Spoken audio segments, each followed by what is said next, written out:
This is ACOFAE.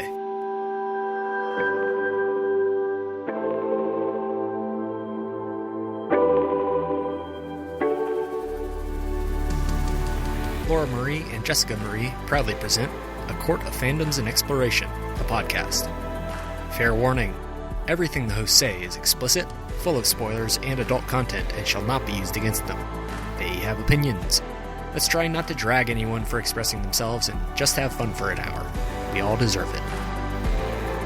This episode contains spoilers from The Daughters of the Moon by Lynn Ewing, specifically from Book 5, The Sacrifice, with mentions of Buffy, Doctor Who, and My So-Called Life. For full list, please see show notes. Hi, everybody, and welcome to A Court of Fandoms and Exploration, your weekly deep dive into the fantasy, literature, and fandoms that we love. I'm Laura Marie. And I'm Jessica Marie. And today we are discussing The Sacrifice by Lynn Ewing, which is part of the Daughters of the Moon series that we covered the first 4 books. This is specifically book 5. And in a way, it's a standalone, but also not. But more importantly, Laura Marie, what is a man doing here? Excellent question. What is a man doing here?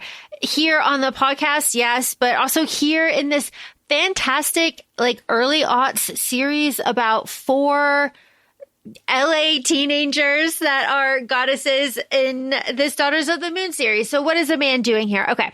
So I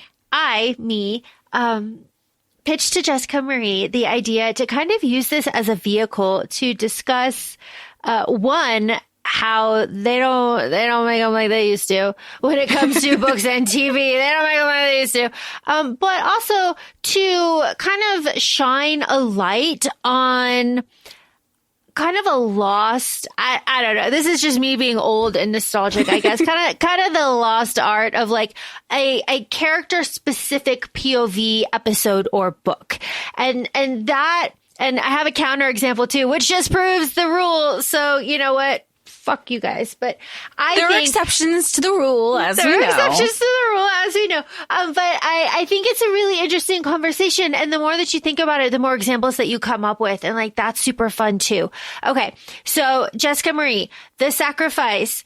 We both have the book. We have this. What is this book about? And then how did I pitch this book to you? So again, whether you followed our series from the Daughters of the Moon or not, book 5 follows Stanton. Stanton is our love interest of Serena, and he's kind of, I don't want to say the bad boy.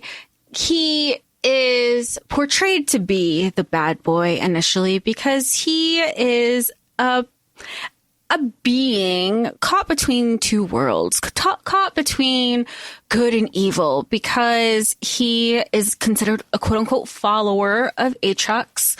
And it wasn't at his own volition. He was kind of made into that. So here we are in book 5, where it's been years, honestly, since we read, or me personally, I've read the first 4 books. I think the last time, and we covered it on the podcast, was in fallish of 2023. I remember because one of the books I was reading, I was on my way to Harry Styles concert. So knowing that timeline, I was worried I wasn't going to do a reread. And when I started book 5, I even said to Laura Marie, I said, I'm kind of nervous. I don't remember anything. Do I need to go back? She said, no, you can jump right in. And also think of it as as if you're watching Buffy the Vampire Slayer, the series, but you have come across an episode where we're really in an angel's POV and he's kind of lurking in the shadows, he's still a prominent character, but we're kind of just filtering the world as he's watching Buffy fight, he might be in the shadows, but he's also has his own wheelings and dealings going on behind the scenes. And once she gave me that idea, I was able to just flow right into the book, because I think if you've been following the podcast, anytime I go into a new series or picking up something, there is apprehension that I'm going to overthink, that I'm going to look for the pattern, anything. And the second Laura is no, go ahead, just think of it with this new idea to go into the book, because that's essentially what it is. And it's standalone in the sense that you can take it out of the series and the series will still make sense. We'll probably pick up, get some background in book 6. And that's also a testament to the author, where you can pick up book 5, even though it's been years since we read the first 4 books that we covered on the podcast. And you're like, oh, she just makes it so easy to be like, oh, that's right. This is who this person is. These are our key beats that we need to remember to help the story moving. And that's just a testament to the storytelling, the writing, the characters that she's created, and the joy that she's brought into these books that Laura has gotten us into. The joy, because this book doesn't suck. This book is good. And this book is all, this man's POV, this man, they're teenagers. They're teenagers. Be so clear. Sponsored by Pepsi. Maybe. Did you pick up on that? I was like, whoa. No, but again, this book was in the early 2000s. Pepsi was a time and place. The one and only queen of pop, Britney Spears, was doing her Pepsi ads. You have the iconic Britney, Beyonce, Pink ad, commercial for Pepsi. Pepsi was everywhere. Coke was really everywhere during the holidays. Which is too bad, because Pepsi's awful. Sorry if that's a hot take. It tastes like syrup. It's disgusting. It's so sweet. It's weird. It's so gross. It's so gross. Again, not sponsored. not sponsored. Maybe a hot take. Anyway, this book, The Sacrifice, Stanton's POV. So we go into it thinking that this is Angel skulking around watching Buffy, and it works perfectly because Stanton has this obsession with Serena, and he is doing exactly that. He is skulking around watching Serena, but he also has his own shit going on. And I really like when he has his own shit going on because it feels so much bigger. And that's kind of a testament to everything. This is high school, this is teenage drama, but it feels so much bigger. All the feelings are much bigger. The settings are much bigger. And again, the writing, I've never been to California, but the way that it is described here is very similar to the way that Francesca Lia Block describes California, which is just this very lush, rich, gorgeous, place with sights and smells and colors that is just very unique from any other place. And again, like Sex and the City, the setting here is its own kind of character, which I just love that shit. I didn't even have to interrupt you. I was going to go there and I was like, oh, she's got it. It's totally fine.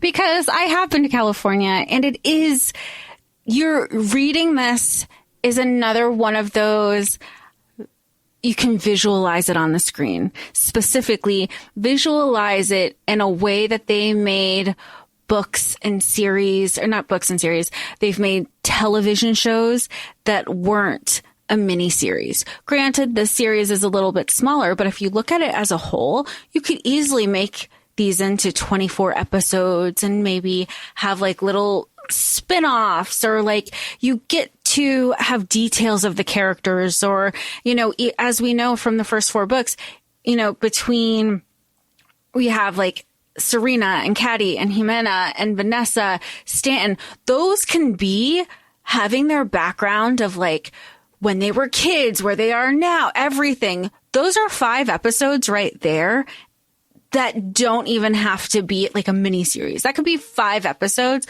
because the story itself, the plots themselves that are happening in each book, that can get fleshed out. And I think there's something, and Laura, you brought this up also, is the art of focusing on single characters and the character developments and even the dynamics between them. Because if we want to go back to the Buffy example, how many times did Angel lurk, but he was also talking to Xander, or Willow is confronting Angel. What are you doing here? Being so protective of her best friend, knowing that Angel still cares, but he's torn because he has to keep up a rouge. Also, just like Stanton is trying to concoct these stories, because he's getting kind of invaded in on through his bad guy circles, that they're on to him, and he's trying to just he has all his balls up in the air and they all drop, but he's trying to dig himself out of it to protect her, to be like, oh, I'm going to be quiet. I'm going to concoct these lies, or I have to create these new storylines for people not to realize that I'm down bad for this girl who is essentially the keeper of good, keeping the balances between good and evil, leaning towards good and keeping people hopeful. Well, you mentioned time. So let's talk about time. This is a 13-book series at least. You can expand it a bit. There are spin-offs. There's lots of things going on here. But the main kind of story is around 13. So that is a lot of time where you're able to really laser focus on all of the characters. All of the girls got their own books.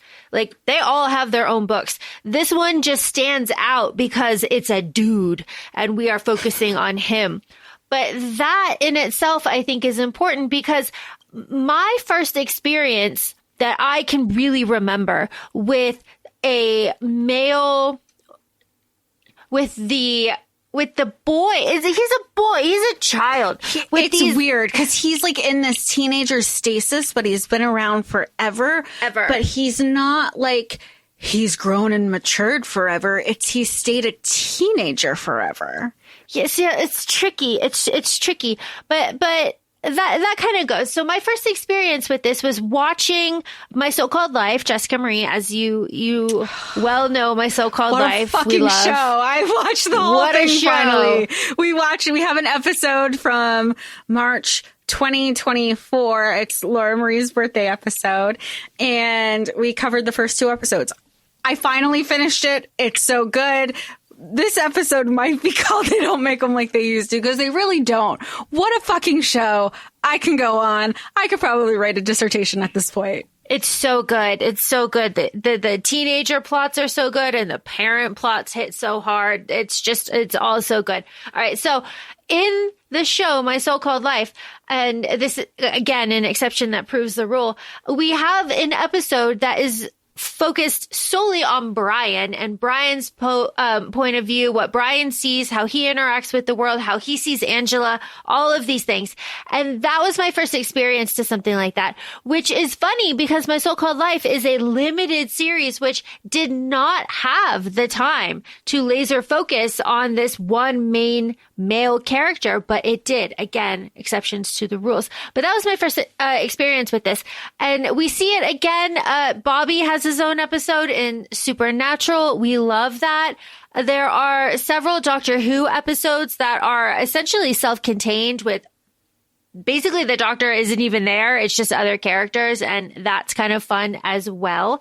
And there's also an episode of Buffy the Vampire Slayer where we get everything through Xander's point of view, which you could also say is hell, because why would we ever want that, Xander? You're awful. But these exist, but I struggle outside of this example. Stranger Things, the episode where 11 goes to find her quote quote lost sister, quote quote, that episode that everybody hates. That episode, limited, small seasons, long wait times in between, again, proves the rule.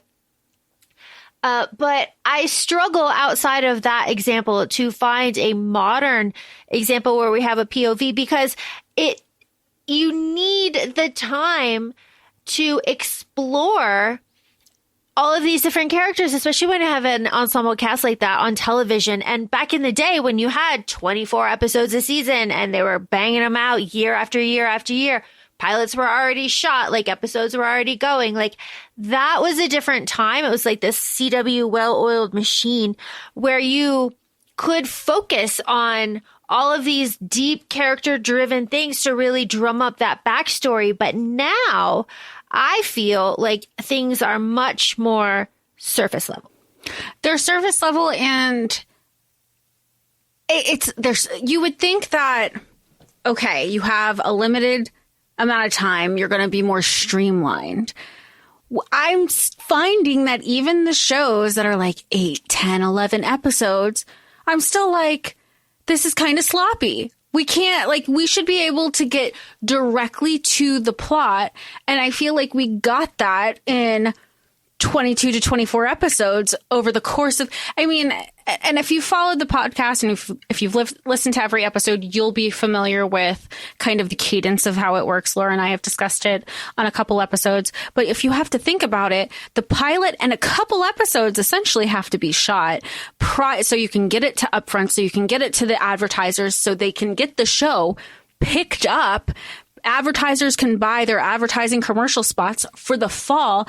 Their timeline for upfronts is April or May.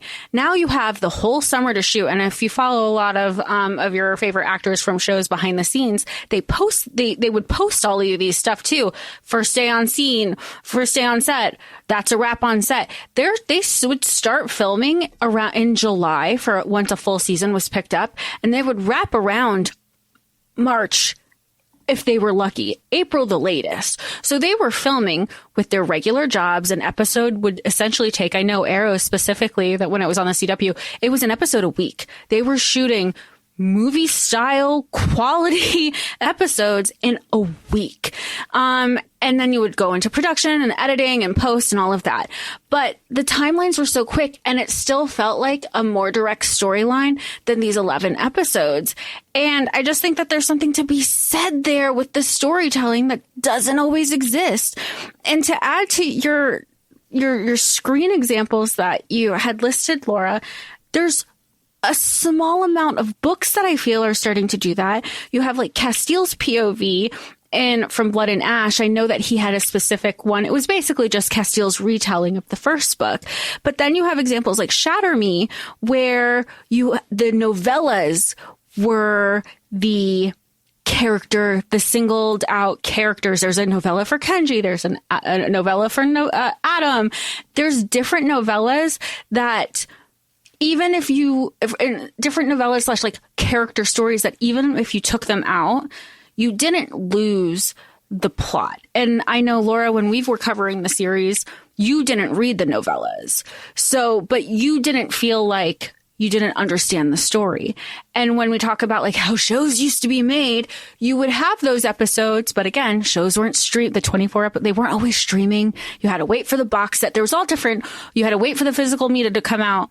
But if you were watching it week to week, you can miss that character episode and didn't take away from the storyline that was being told. Yeah, and the storyline that's being told in The Sacrifice is Stanton's drama, and Stanton has a lot of drama. So let's kind of touch on it a bit. So we start off with Stanton, and he's pining. He's nervous. He feels something in the air. I can feel it. He can. There is something going on. And he is watching Serena. She's sick. He's like whooshing into her house. He's like, touching whoosh. All on her. Whoosh. Turning clocks around. Whoosh.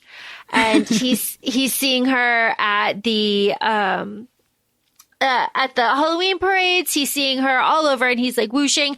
And there has to be something said for the way that Serena is standing by her man until she's not. Right? There he is. She is so down bad for this one right here. For this guy right here. With the eyeliner. Amazing. She's down bad. She stands by her man, though, because her friends, Caddy, Vanessa, and Hamina, are like, yo, fuck him. He's evil. Which, say less. I would be like, he's evil? Oh no.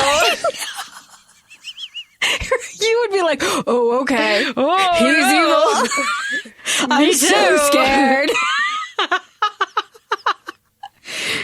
He's not that bad, guys. See? That's her thing. Like, there's going to be, slight spoiler when, her necklace, they all have their moon goddess necklaces that help them sense danger. And they will glow and they will emit light when danger is near. But hers never glows when he's around. So she's like, well, love y'all. I know you're my girlfriends. But, my necklace doesn't glow, and I trust my necklace, so, he's still good deep down. And that's why she's like, it's fine. He's not that bad, you guys. I can fix him. No, really, I can. which is so funny because Serena would have loved TTPD. She really would have. And which is funny because this whole time, again, this is Stanton's POV. We get to feel all of his feelings and think all of his thoughts. His whole time, he's like, I feel the pull of the Atrox in evil so strongly right now. I should not be around her, but I cannot help myself. And oh my God, say less. He's tortured too. Awesome. Like, just, I love it. I love it. Just eating that shit up. So Stanton's like headspace is a little bit better than Edward Cullen's because Stanton actually likes himself. So he's tortured and he's going through it, but he's still like, I'm a hot shit. I'm powerful. Fuck all of you. Because we have the reintroduction of our character Cassandra, who is out for revenge, honestly. I mean, she admits it, and he's even calls her out. He's like, you did this for jealousy? And she even says, well, this, the person that you love is mad at you and lost. How does it feel? You left me. I wanted you to hurt as much. It's like, okay, I get it. Fair. But at the same time, I do like his response. He goes, this isn't going to make me love you, which that's where she messed with her delusion. She thought it was, I don't think I would have probably just done it for the revenge, honestly, like knowing that they're not going to love me, but I just want you to hurt too. We're healing people. I know. But like, it's just like, it's so funny because she's like, she's doubling down. Also, she's like, no, that's not why. I don't think you're going to love you. But she's also crazy. She's like, but you will eventually. But you will. It's been told. So we'll get there. I'll wait because I'm delusional. But it's fine. But as long as I know you hurt and you know what it felt like to be me. And poor Stanton can't catch a fucking break because, I mean, let's just get into this. Cassandra is all hyped up the way that she is because this guy named Darius, who's part of the inner circle, has befriended her and has told her that there's like this prophecy and, she and Stanton are destined to be together. And, she just like arrange a meeting between him and Stanton and like, then she'll see that they're meant to be. Weird, right? That's weird. But she, again, is delusional, is like, no, Stanton, like, you have to meet this guy. You have to meet this guy. So Stanton, who can't catch a fucking break, ends up meeting this guy. And this guy turns out to be his fucking babysitter from when he was a child who gave him up to the evil in the first place. Like, oh my God, the betrayal. And the way that story plays out between the two of them is just like, wow, you really are a jealous old man? That's what this is about? Really? Because the Atrox, like, wants me no matter what, and you want to, like, destroy me, and you have evidence of my treachery, and the Atrox is like, yeah, that's fine, bring him back, though, we still want him, and you're mad about that? Fuck you, old man. Stanton continues to be the exception to the rule, knowing that he's untouchable. Like, he knows he's untouchable, which has a lot of people, like followers specifically, just kind of throwing themselves at him. And like everybody knows like he's the one that they want favor from. Well, and two things happen in this book that I really like because, I love when the damn thing happens. And the damn thing happens twice at the end of the book, which we'll talk about. But also, Stanton is trying his absolute damnedest just to keep Serena safe, to keep like the transition from happening, to keep like the evil from taking over, to keep all of this shit from going down. And in doing that, he ends up being cured for a little bit. He's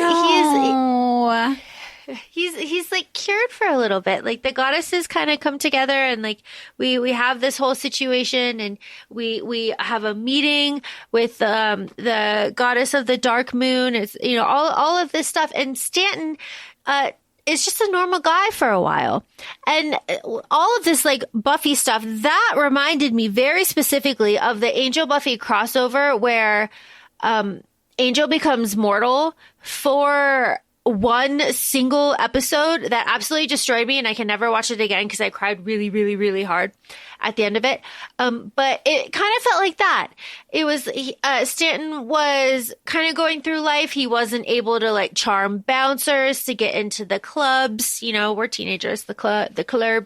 He wasn't able to like dissolve into shadow. Like he had to take care of his body. He was hungry. He was tired. He didn't have anywhere to go. He kind of felt like a loser, felt like a bum. Like that is something that he really had to struggle with for the first time since he was a child. And that's the damn thing, because we love when a man is humbled, and he is humbled there. I mean, yeah, more of that. Just in everything. Because you know what else this reminds me of when you're talking about the Buffy Angel crossover, again, to go to character development, is when you had the crossovers for the Vampire Diaries and the originals. So like those stories, again, were able to be told because we had a time frame to work with.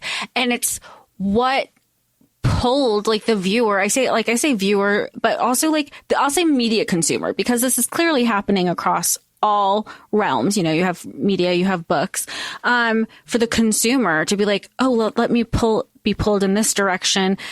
It allows the storyteller to not pigeonhole what's happening and create this whole world that people are clearly so invested in, because there's a spinoff series to Stanton's book as well, I learned, Laura. Yeah, I have it here. Sons of the Dark. We have a nice spinoff of a. It's like a spinoff of The Boys. We love that. But you had, what were you saying? You were talking about Vampire Diaries spinoffs, the originals. Yeah, the Vampire Diaries. So Jess, you were talking about the Vampire Diaries and the originals, and that's another kind of phenomenon that is happening you see it a little bit more in television than you do in books, because in books they just tend to kill them off. But the character that has the charisma that gets his own show, right? That's Klaus. That's Elijah. That's the originals. They come onto a show and just take over, right? They take over. There's nothing that can be done. They are it, and they end up getting their own show. And that can either work in the case of the originals, because like, I mean, it's fucking Klaus. It's Elijah. Are you kidding? Like, but also it can also not work in the case of, I think it's like Rosewood, the Pretty Little Liars, like supernatural spinoff with, we're supposed to be like following, focusing on Tyler. I don't know why I thought Tyler, whatever, him. That series, which didn't work at all. And here's, oh my God, I'm thinking of more examples. Also, it really does happen everywhere. Yeah. And here's another thing too. It may seem like all of these are men, and it kind of does. It kind of does seem like all these examples are of men. There is an example though of a backdoor pilot, which is again just like another version of this thing. So the backdoor pilot, I'm thinking specifically of the Supernatural ladies. They had their own like backdoor pilot. Wayward, they had their own like something. Spin-off. Like, Something. Yeah. It didn't work. There was also a backdoor pilot on Supernatural called Bloodlines, where they were really trying to push like the politic-y different species kind of situations. That didn't work either. But again, those are standalones in a season of a television show where they're trying to pitch you something else within the show. Again, something that you need the time and the scope to do, and something that you really don't see much of these days. In the fandoms, I know that's obviously it's part of their name. It's, fandoms and exploration, because you have to hope that those backdoor pilots are not only strong enough. Well, I mean, that's essentially what it is. You need to hope that they're strong enough that'll carry the fandom into something else. Like you say, you have TVD and then you have the originals, and that did do that. And truth be told, I don't know if there's an originals. I know the Vampire Diaries is based off of a book series. I don't know if the originals was an original concept based on the fanfare where everybody was like, wait a second, tell me more about Klaus Michelson and Elijah Michelson. Because you have Shonda Rhimes does that with all of her universes. You have Grey's Anatomy. You had her spinoff with one of her characters, female characters, because I know we were talking about like, you see it happen so much with like male character driven spinoffs, just like Angel off of Buffy, where she did Private Practice from Grey's Anatomy, which followed Addison Montgomery. And then when the Private Practice numbers weren't doing so great and that story subsided, it was re-entered into the Grey's Anatomy world where a lot of those characters were able to come back and you kind of have them in flux, and there's been spinoffs there. I think Dick Wolf is another great example because he has like all of the Chicago stories, and then there's been like SVU crossovers. So, I mean, like you said, we were brainstorming at the beginning of this. We're like, oh, we could think of a couple examples, but as we keep discussing these, it opens the conversation of the stories that can be told with single character driven episodes, books, but it also doesn't take away from the whole story if you were to remove that. It's just, it's more food for the consumer. Yeah. And I'm kind of stuck on The Flash. Was The Flash introduced on Arrow? Yes. You know, I know my Arrow lore so well. And I don't know if that is an exception to the rule because of comic book canon and comic books. Because you, just like you have the MCU, we have the DCU, and then you have DC TV. So it's like, is that an exception to the rule? Because I think yes and no, because they had to hope that Grant Gustin carried it, the fanfare for Arrow was strong enough to have the Supergirl spinoff, the Flash spinoff, like all of these other quote unquote BC characters that nobody was thinking about Oliver Queen when you had Bruce Wayne. That's a good point that I'm considering. I would think like I know in the comic book world, but in the TV world, yeah, because again, you had to hope that Grant Gustin could carry it and had the charisma to hold a whole other show that is wildly different in tone than the one that he started off with. That's a good example. That is a really, because the Flash is already established in comic book, you know, and it wasn't like the Flash wasn't a no-name character. Arguably, the Flash was better known than the Green Arrow. Definitely. Especially to like the main public. Oh, this is fun. See, this is a fun discussion. Fandoms and exploration, baby. Fandoms and exploration. And again, you had the time too, because Arrow ran for a long time. The Flash ran for a long time. Those were big seasons. Longer than Arrow, yeah. And then you had crossovers with movie versions of, I mean, very similar to like MCU spoiler. When you had the Spider-Man multiverse, you had the same thing with the Flash at a later point, especially when the movie Flash played the Flash's dad in the series. That's fun shit. I love being a fangirl. Right. So we have all of these examples. I would love, listeners, if you're still here, thanks. I would love some modern examples with TV within the past. Yeah, like, no, TV within the last 5 years. If you can think of something like similar within the past fair. 5. Let us know, because maybe I just can't think of it off the top of my head. And we've been doing a lot of like rewatches of like comfort shows. And in the last 5 years, I think is a good example because people started going back into production in 2021. Yeah, I think that would be good. I'm thinking, I've been watching, me specifically, Peacemaker, and I guess you could kind of, I mean, but not like whole, I don't know. Well, Vision's getting his own. I don't know if that, like, because you have him in the movies and then he had WandaVision and then he was so beloved in WandaVision. He's dead though. So, you know, he has to be brought back to life. He's somehow. AI. I don't think that counts because like, I don't know. He's bringing like I don't know. Okay, let's we've gotten very big. But I think that's it's an open forum to be like, what are some examples that come to your mind? Yeah, for sure. Okay, we've gotten very big. Let's take it back. Let's bring it back to Stanton.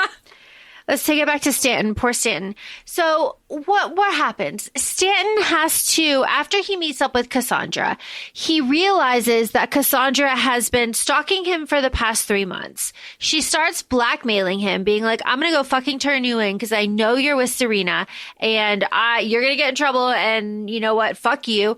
Unless you start turning people. So let's go turn people right now. And Cassandra takes Stanton to this like hip new bar. And Stanton is like, you know, he sees the girl that he almost turned at the Halloween parade. He sees this other girl. He's like, hey. He turns this girl. And then Cassandra's like, oh, good job. Look over there, though. And there's Serena because Cassandra set him up. And she continues to do that on and off throughout the book for her own reasons. This is also like, boys are dumb. Did you not learn the first time? Like, it's just one of those things. And I get it. I get that Cassandra is just like in her feels and trying to prove a point. And he's also trying to be like, fine, I'll listen. Like initially he was like, I was just trying to lure her. I can't turn anybody because I need to prove that I'm really good like she thinks I am. And she's like, and she saw through the bullshit.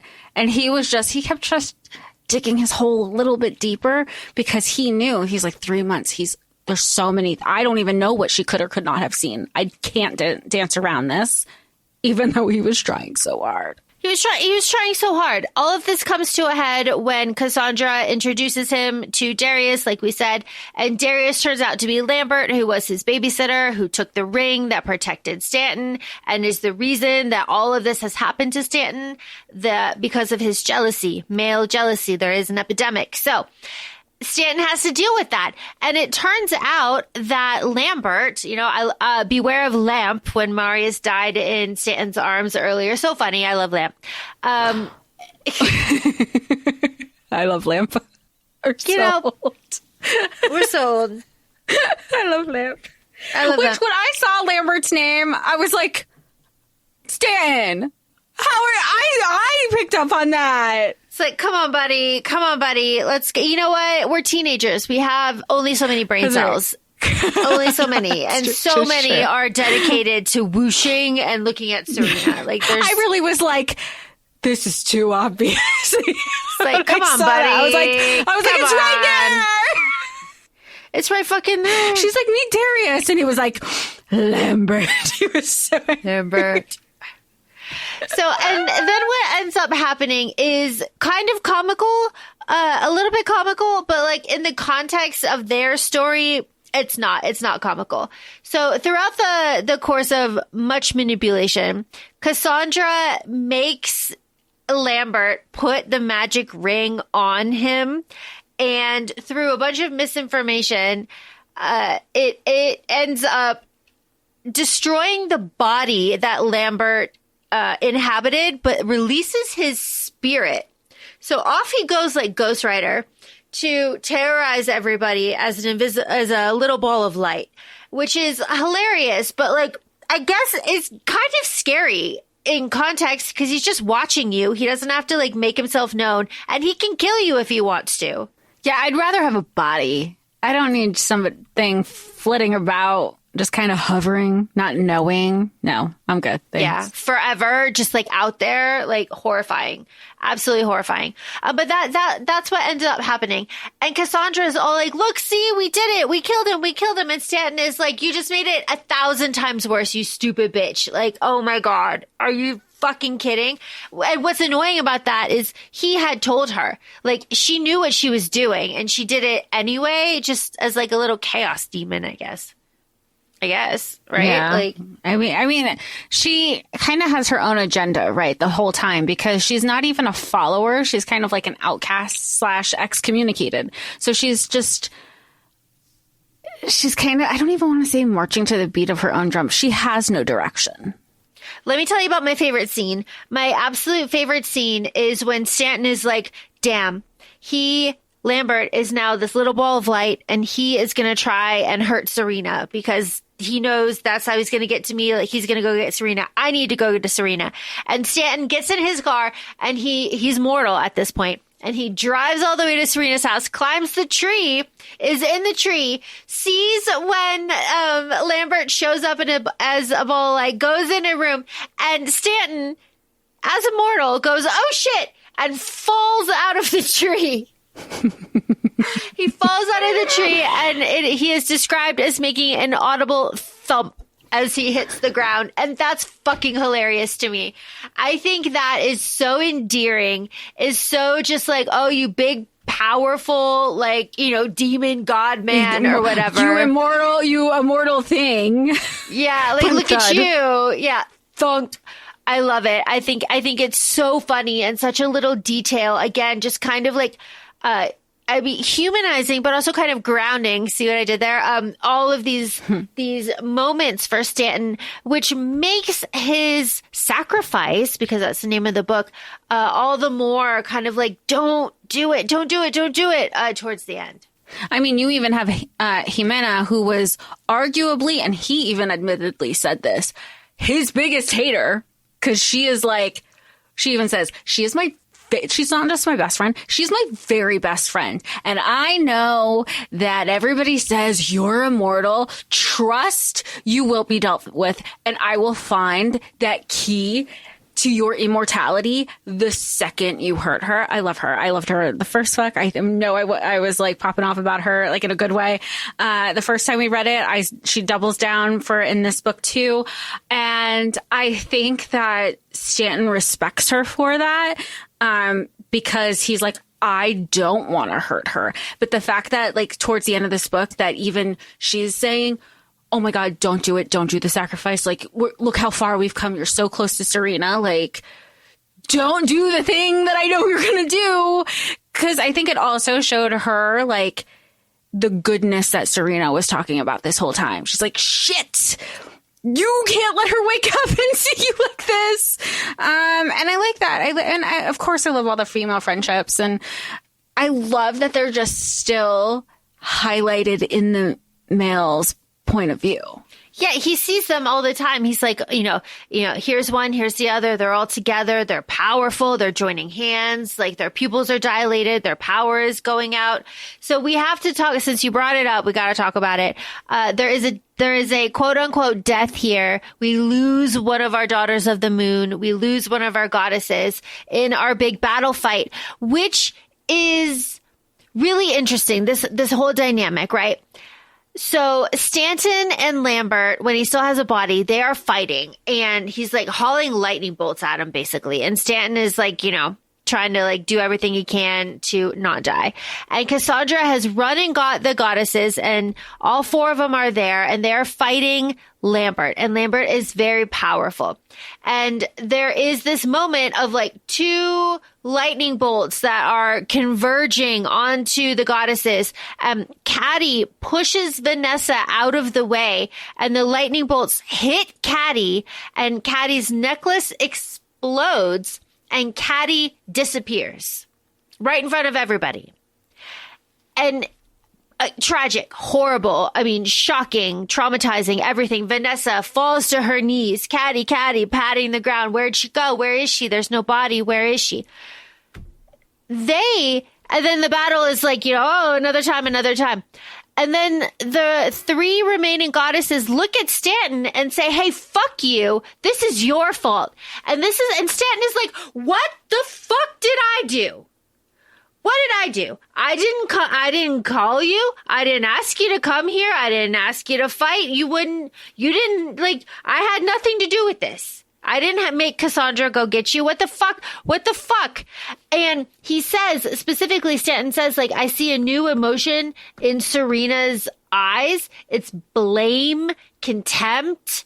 Like, it's all of these things. And I kind of agree with Stanton, just being like, okay, whoa. But in those moments, you have to blame somebody, but they blame him like until the end of this, really. Yeah, I feel like I understand where the blame is coming from, because that is going to be the first, like, you're going to lash out immediately, because we also, yes, you didn't call us yet, but we also wouldn't be having this fight if you weren't involved with it. Like, that's where I can, like, yes, but also, like, this didn't have to be happening. Even though but essentially also, it did, because, yes. It's like,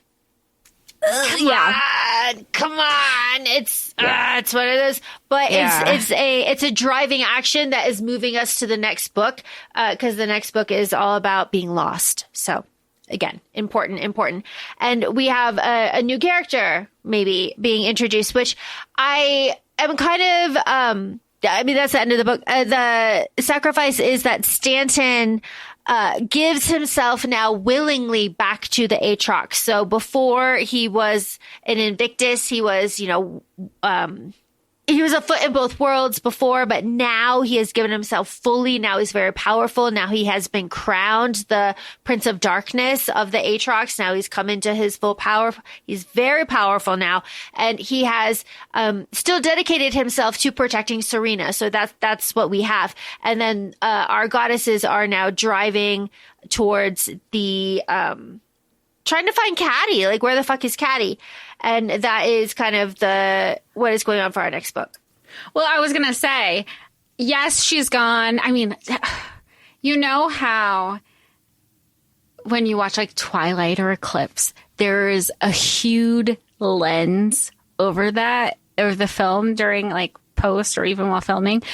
I think there is a specific type of lens that could be used in like that LA Laguna Beach, like that Francesca Lea Block hazy filter to make this like the LA early aughts 2000. And I think we've maybe even had this conversation when we were talking about a Francesca Lea Block book, about like how different decades remind you of certain cities. So like the 90s feel like very LA, or like the early 90s specifically, or even like late 80s. And then you have like, or like 80s was very like Miami-esque. Like I feel that this is that lens for LA, that you just have to see it. And I completely got sidetracked with where my original thought was going before this. Well, that's okay. That's okay. I will add on to this. Jessica Marie, did you know that the golden glow of LA no longer exists because the city moved everything to LED lights? And so now, that movie with Ryan Gosling was the last movie. La La Land?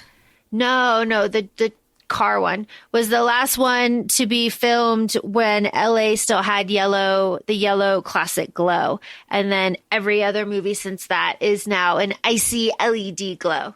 Ew. I don't like LED lights to begin with. So. Yeah. So if you can look at, listeners, you can look at, Google that, the LA light switch, the light switching over. It is a drastic difference when you look at an overhead map and see the yellow and then see the white. You're just like, oh God, awful. Okay. So this is the end of the book. I'm tying this together with a Roswell mentioning. I closed my circles on this. So, Caddy being gone is like, gosh, oh my gosh, what's going on? You know, there has to be like 4 goddesses. We have to find them.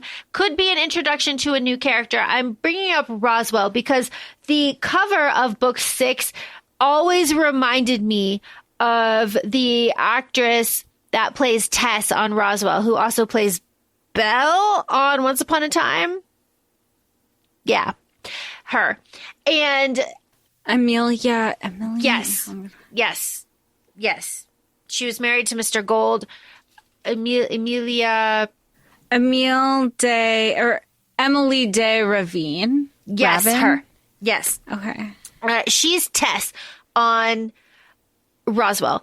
And this is my final thing that I'm going to say on TV shows, on things that they did that they don't really do anymore. They kind of do this now still, but this was really jarring when I was watching it when I was a kid. Was like halfway through the season, or like that mid-season finale, they're introducing a brand new character after something like tragic happened.